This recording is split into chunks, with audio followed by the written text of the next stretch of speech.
शिमला के Peter half में विकसित भारत 2047 विषय पर एक बौद्धिक विचार विमर्श सत्र का आयोजन किया गया, जिसमें विदेश मंत्री एस जयशंकर ने मुख्य वक्ता के रूप शिरकत की और 2047 के विकसित भारत लक्ष्य को लेकर विचार साझा किए। कार्यक्रम में प्रदेश के कई बुद्धिजीवी और छात्रों ने हिस्सा लिया। और उसमें अगर आज देखें, दुनिया के करीब करीब 200 देश हैं कुल मिला के, यूएन के 193 सदस्य हैं। अगर कुल मिला के आप देखें कि दुनिया में ब्राइट स्पॉट कहाँ है, कहाँ ग्रोथ है, कहाँ स्टेबिलिटी है, कहाँ कॉन्फिडेंस है, कहाँ लीडरशिप है, आप जानते हैं कि वो भारत में। तो अगर आज हम पिछले 10 साल की अगर हम समीक्षा करें और उसको हम सोचें कि ये एक किस्म से फाउंडेशन है, आधार है, बुनियाद है, विकसित भारत की यात्रा के लिए ये बेस है जहाँ से ये यात्रा शुरू हो रही है। आज ये यात्रा इसीलिए आगे बढ़ेगी क्योंकि हम सब लोगों को विश्वास है that India is the fastest growing large economy of the world, growing at 7% today, likely to grow at 8 and 9% in the coming years. अब ग्रोथ रेट के बारे में बात कर सकते हैं। कुछ लोग होंगे जो इकोनॉमिस्ट होंगे, कुछ बिजनेस वाले होंगे, उनको समझ में आएगा। पर जो सामान्य नागरिक जो है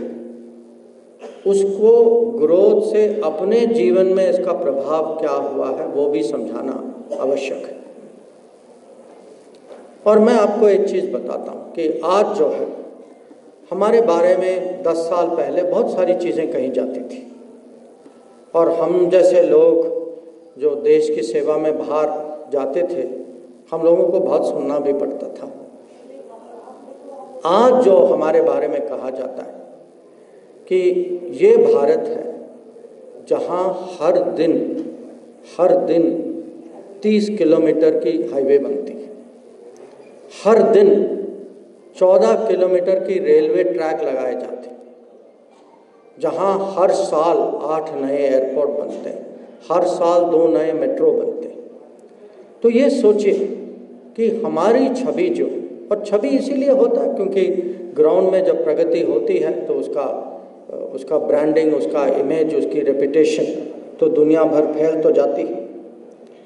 पर ये अगर आप पिछले दशक में देखें कि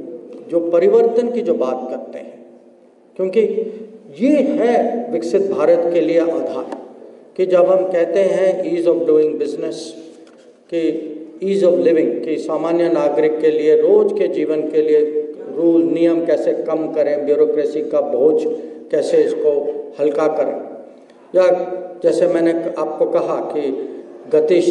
जो हमारा गति शक्ति इंफ्रास्ट्रक्चर प्रोग्राम जो है, इसका मैक्सिमम रिजल्ट हम कितनी जल्दी पहुंचा सकते हैं। और ये आंकड़ों में दिखाई देता है कि 10 साल पहले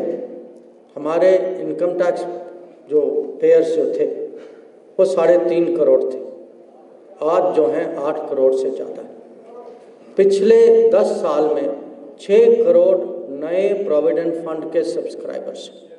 तो अगर आप माने देखना चाहते हैं, आप आंकड़ों से चेक करना चाहें, जब प्रगति की बात करते हैं कि कितना डेवलपमेंट हुआ है, और ये खुद माने आपने, मुझे पता है कि जैसे हम एजुकेशन की बात करते हैं, पिछले दशक में करीब उतने नए कॉलेजेस और यूनिवर्सिटीज़ स्थापित हुए हैं जो पिछले 70 साल में, जितना 70 साल में हुआ, पिछले 10 साल में उसका हमने दोगुना किया। और ये जो है, इसके उदाहरण आप खुद देख सकते हैं कि हिमाचल में नया IIT आया है, IIM आया है, एम्स आया है, जो मुझे जानकारी है एक हाइड्रो इंजीनियरिंग कॉलेज आया है। तो ये जो है, ये मुझे जब, और जो हाईवेज जो हैं, हाईवेज ग्राम सड़क से लेके हाईवेज, ब्रिज से लेके बड़ा बड़ा टनल, आप ये सब आप देखें, आपके सामने ये दृश्य जो है, जब हम डेवलपमेंट की बात करते हैं ये आपको दिखाई दे रहा है। तो जब हम विकसित भारत की बात करते हैं, हम विश्वास के साथ इसको सामने रखते हैं, क्योंकि हमें पता है कि अगर अच्छी लीडरशिप हो, बहुमत की सरकार हो, मोदी जी की विजन और देश में अगर आत्मविश्वास की भावना हो, राष्ट्रीयता की भावना हो, तो ये देश जो है जरूर विकसित भारत की दिशा में बढ़ सकता है। शिमला से कैमरामैन युगमार्ग टीवी।